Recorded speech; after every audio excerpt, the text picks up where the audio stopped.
The bill that has now emerged is definitely a great improvement upon the bill that we had originally introduced.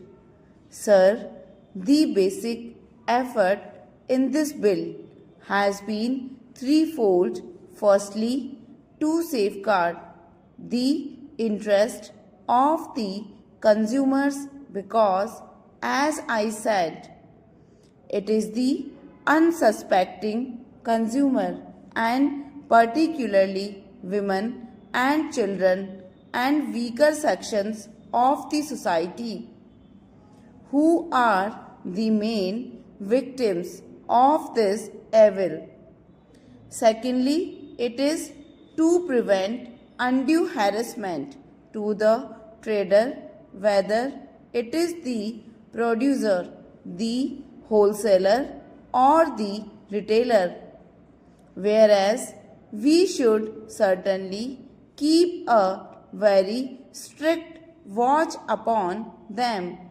There should not be any cause for undue harassment, and thirdly, the act should be capable of effective implementation because there was a general feeling among the members of the committee that implementation had been lacking. These were the three major principles that were kept in mind by the committee in its deliberations. Sir, with your permission, I will try briefly put before the Honorable House some of the salient features of the bill that I have now presented. The finest point is that a distinction has been made between adulteration that is capable of easy detection by the eye and adulteration which is not.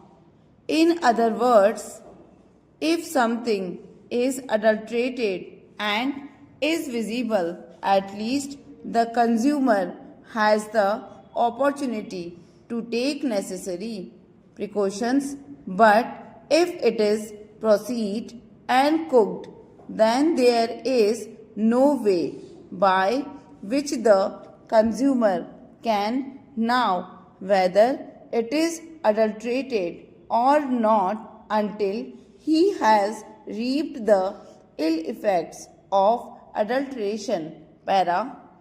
Therefore, we have redefined primary food and we have now for the first time introduced a graded system of punishment, a graded system of penalties.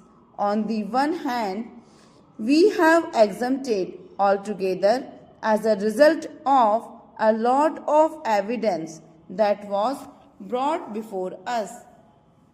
Primary food, which is substandard due to purely natural causes in which there is no human agency, and which is primary food, in other words, which is easily visible. In such cases, there is no penalty and it has been taken out of the act. At the other and for deliberate adulteration which can cause death or grievous injury, we have brought in punishments up to life imprisonment. So, what we have done in this, we have these 5 categories.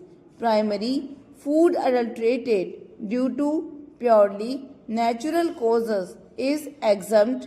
Then there is injurious and non-injurious adulteration.